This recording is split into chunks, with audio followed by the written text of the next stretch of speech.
think I booked it.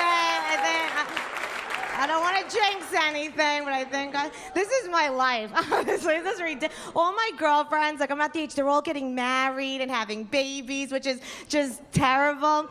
It's the worst, right? I went to a baby shower this weekend, and here's the new trend. I don't know if this is a New York thing or what, but the new trend in baby showers is they're finding out the sex of the baby at the baby shower with the cake cutting. Have you been to this? Right? This is what happens. Okay. So once your doctor knows if you're having a boy or girl, he tells a bakery, okay? Seriously, I'm not making this up. I'm not. I swear.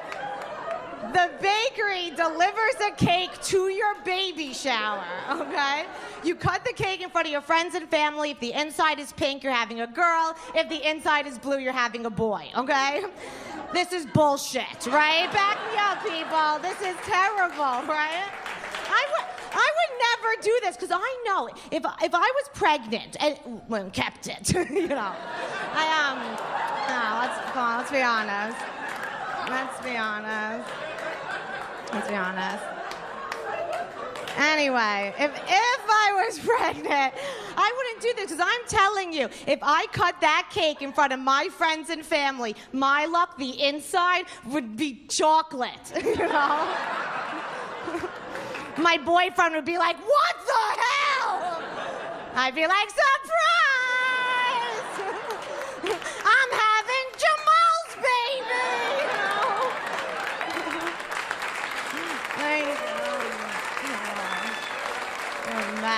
I'm a mess. I don't know. Here's a positive. I've lost 85 pounds, okay? Seriously. Yeah, I know. I was like a fat kid. Like I was one of those kids that like looked for strangers with candy, you know? No, I mean if they had a van, good, I didn't like to walk. But man, I was fat, right? And here's the thing, I've lost all this weight, yet as an actress, I only get cast in fat roles. And this year, I was cast in an A$AP Rocky music video. Shabba Ranks, has anyone heard of it? 3 people, okay. I was the cake-eating girl in that, okay? I've got fans here, okay? So, right? So, I get on set. First off, the title of my role was Chubby Girl Eating Cake, okay? So I get on set, they're like, Robin, just shove cake in your mouth. Rocky's gonna walk in, he's gonna start rapping. Just don't stop shoving cake in your mouth. I was like, got it. I was born for this role, born for it, right? So I start shoving the cake in my mouth. Rocky walks in. I know, I can't rap, so I'm paraphrasing. But what's the line he's rapping as I'm shoving cake in my mouth? He's like, da-da-da. That bitch is eating cake. That bitch is eating cake. That bitch is eating cake. That bitch, I'm sorry, I am not a bitch, you know?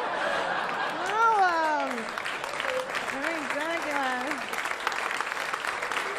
So degrading. Because that fat bitch is eating cake. I was like, time out.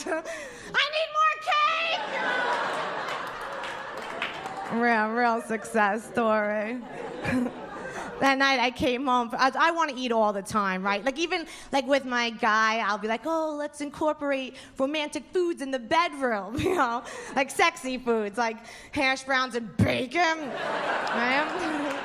Bacon's good shit, right? But so I was telling him all about my day with the cake. Without missing a beat, he goes, Robin, it'd be hot if you ate chocolate cake off my junk. Do you know how dangerous that is, right? Letting a former fat girl eat cake off your junk, okay? That's dangerous, right? That's like letting a tiger eat steak off your face. Like, it's dangerous. Guys, my name is Robin Shaw. You're a lot of fun. Stay tuned for more laughs on Access TV, live from the Gotham Comedy Club in New York City. Dave Temple is taking the stage when we return.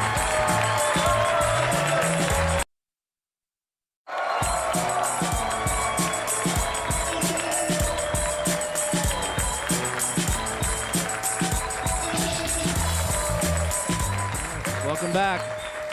Gotham Comedy Live, live, and funny every week. Your next comedian is also making his stand-up television debut right at this moment. Warm round of applause for Dave Temple.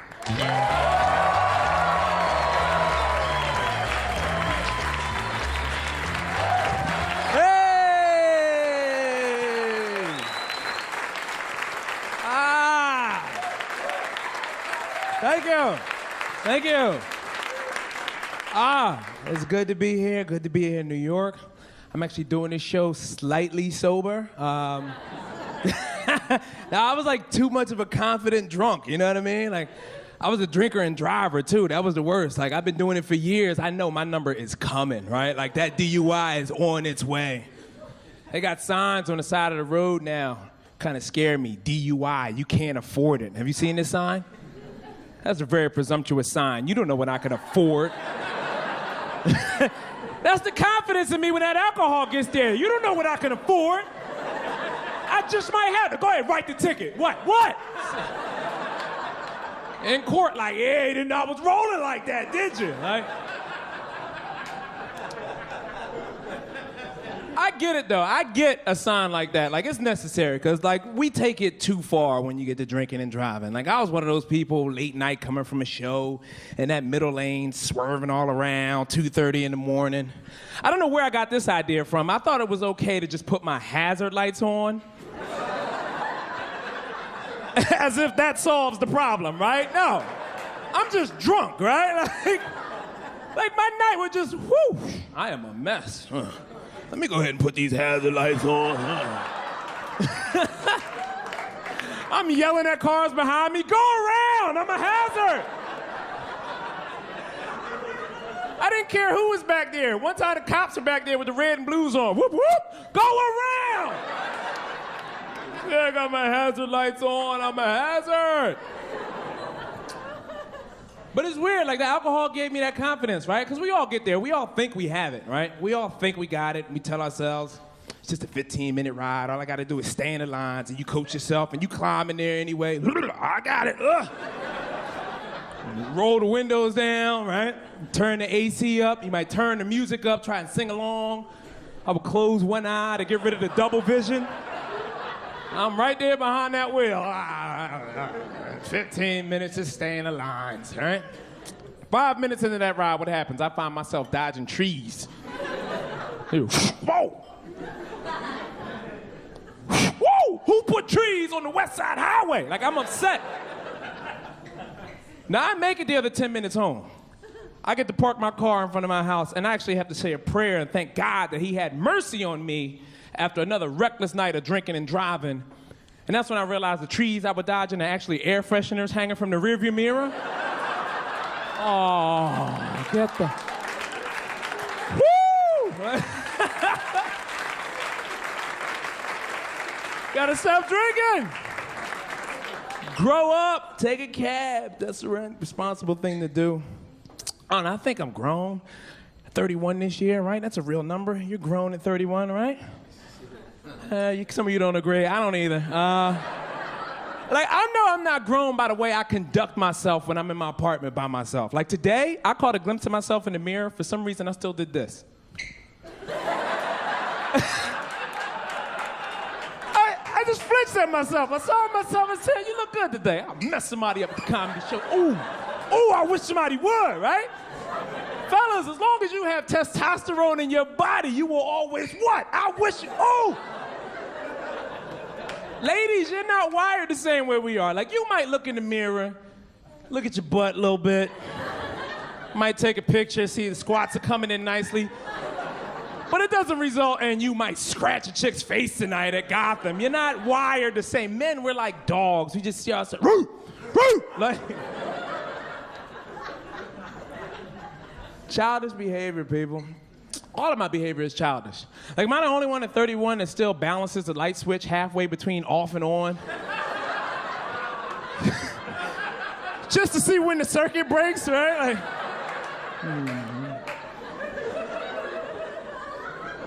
Sometimes I still close the refrigerator door slowly.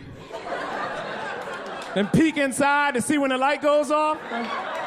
That's 45 minutes for me today, people. What the hell is wrong with me?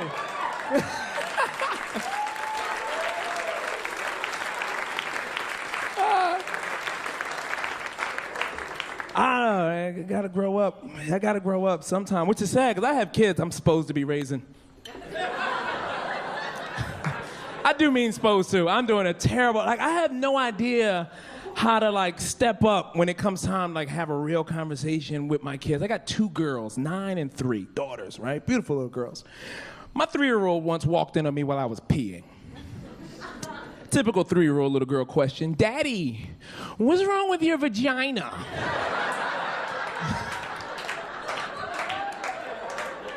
I didn't know how to answer that question. I panicked immediately, just, whoa, go to bed. That was all I had.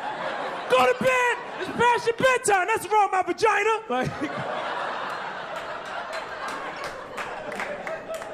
I was supposed to have a sex talk with my 3-year-old? Hell no, that's not happening at all. No way. I don't even know, do people still have sex talks growing up? Did you have a sex talk growing up, miss? You did? Oh, you're blessed. You didn't have to learn it on the streets like the rest of us, huh? Just get out there, just banging out one guy at a time. That is a terrible impression for women having sex. This right here.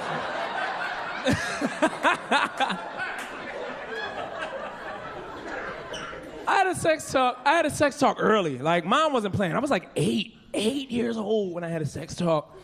It was very impromptu. I walked in on my mom and her boyfriend at the time, and they were taping sponges to the back of her headboard. Yeah. You realize how traumatizing that?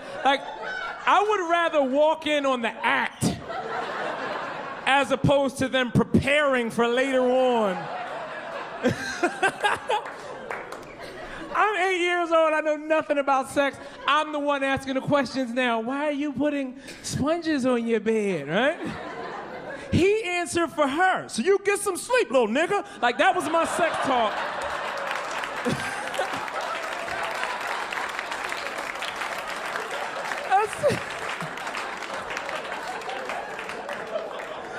Get some sleep, little nigga. Now go to bed, it's past your bedtime.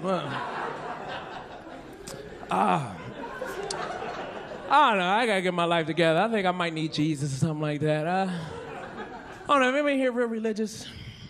I don't think so. It's you don't get much of that anymore, right? I went through a phase in my life, I wanted to be very religious. I felt like people that went to church every Sunday had a better life.